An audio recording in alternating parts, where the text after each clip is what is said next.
வணக்கம். நல்லுணவு நம் உணவு இந்த அலைவரிசைக்கு உங்க எல்லோரையும் அன்போட வரவேற்கிறேன்.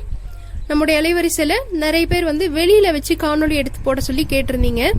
இன்னைக்கு நல்ல மழையும் கூட. இந்த சிலு சிலு மழையில நீங்க பார்த்த இந்த அருமையான சுண்டக்காய் வத்தல் குழம்பு தான் இன்னைக்கு செய்ய போறோம். அதுக்கு முன்னாடி இப்ப எப்படி இருக்கு பாருங்க.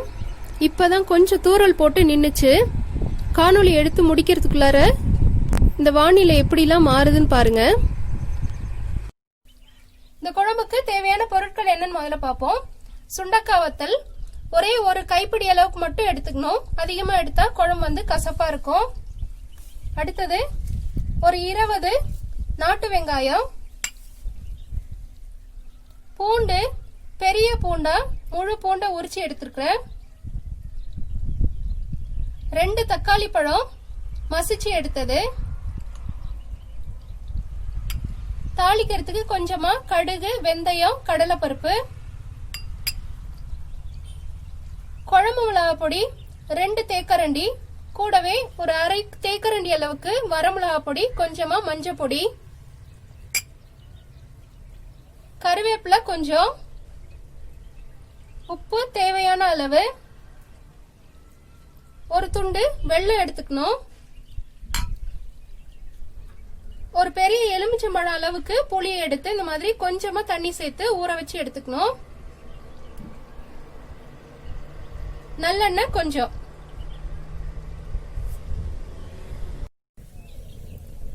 அடுப்புல சட்டி வச்சுட்டு நம்ம கொஞ்சமா முதல்ல நல்லெண்ணெய் சேர்த்துக்கலாம். இந்த எண்ணெய் காஞ்சதும் நம்ம வச்சிருக்கிற சுண்டக்காய் வத்தலை இதுல சேர்த்து முதல்ல பொரிச்சு எடுத்துக்கணும். சுண்டக்காய் வத்தல் சேர்க்கறதுக்கு முன்னாடி கல்லு, மண்ணு ஏதாவது இருக்கான்னு ஒரு முறை பாத்துக்கோங்க. பெரும்பான்மையான நேரத்தில் அதெல்லாம் இருக்கும்.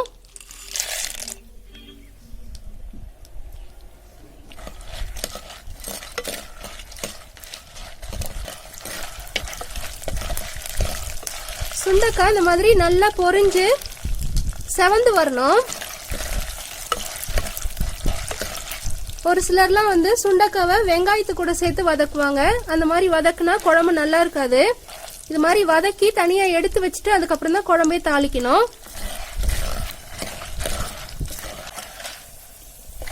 வத்தல் நல்லா பொரிஞ்சிருச்சு. பொரிஞ்சிட்டு இந்த மாதிரி செவந்து வந்துருச்சு. இந்த குழம்பு கண்டிப்பா நல்லெண்ணெயில தான் செய்யணும். நல்லெண்ணெயில செஞ்சாதான் நல்லா சுவையா இருக்கும். அடுத்ததா வத்தல் எடுத்ததும் அந்த எண்ணெயிலேயே இன்னும் கொஞ்சம் நல்லெண்ணெய் சேர்த்துக்கலாம். இந்த எண்ணெயில நம்ம எடுத்து வச்சிருக்கிற கடுகு, வெந்தயம், கடலைப்பருப்பு இதை சேர்த்து பொரிய விட்டுடலாம்.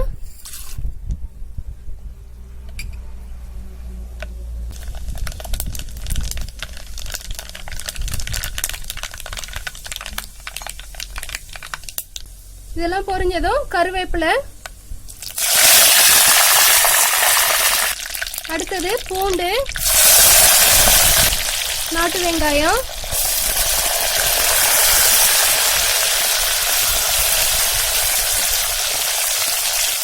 இது எல்லாத்தையும் வதக்கி எடுத்துக்கணும்.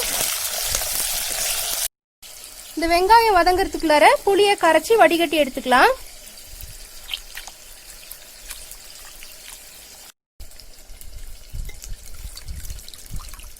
கரைச்ச புளியை இந்த மாதிரி 2-3 தடவை வடிகட்டி எடுத்துக்கணும்.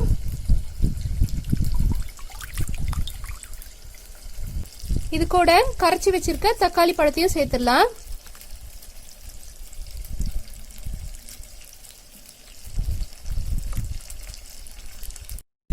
குழம்பு வைக்க ஆரம்பிக்கும் போது எப்படி இருந்தது, இப்ப எப்படி சட்டுன்னு வெயில் வந்துருச்சுன்னு பாருங்க. வெங்காயம் பூண்டும் வதங்கிருச்சு.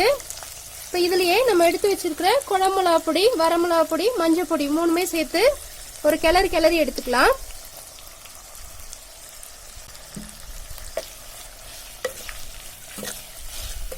இந்த எண்ணெயிலே வதக்கும் போது கொஞ்சம் நல்ல நிறம் கிடைக்கும்.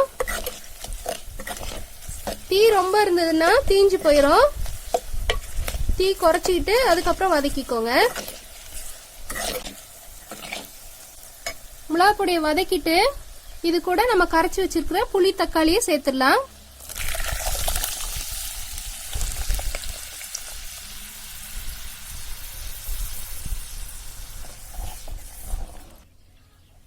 குழம்புக்கு தேவையான உப்பு சேர்த்துடலாம்.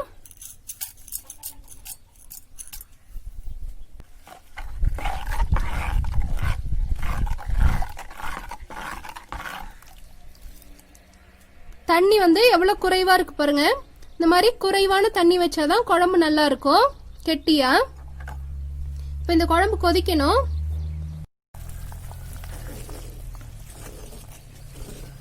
குழம்பு நல்லா கொதி வருது பாருங்க.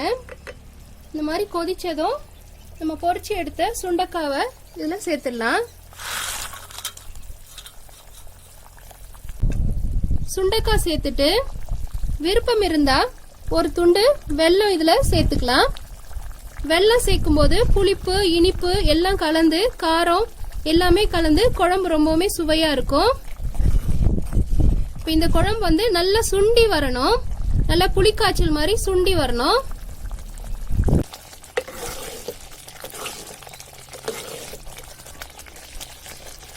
குழம்பு எப்படி கெட்டியாயிருச்சு பாருங்க. இந்த எண்ணெயும் பிரிஞ்சு வர ஆரம்பிச்சிருச்சு. கடைசியா கொஞ்சமா நல்லெண்ணெய் சேர்த்து இறக்கிடலாம். இப்படி நல்லா சுண்ட வச்சு குழம்பு எடுத்து வச்சுக்கிட்டோம்னா 10 நாள் கூட வச்சு சாப்பிடலாம். இது ஊற ஊற தான் ரொம்ப சுவையா இருக்கும். அவ்வளவுதான், அருமையான வத்த குழம்பு சாப்பிட்றதுக்கு ஆயிடுச்சு. கூட மழை வேற பாருங்க, மழை எப்படி இருக்குன்னு.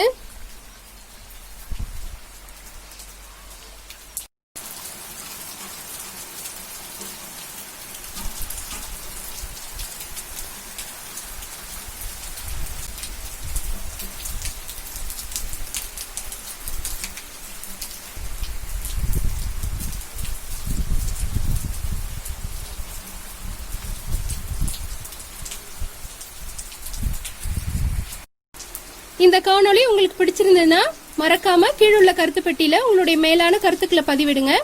நன்றி.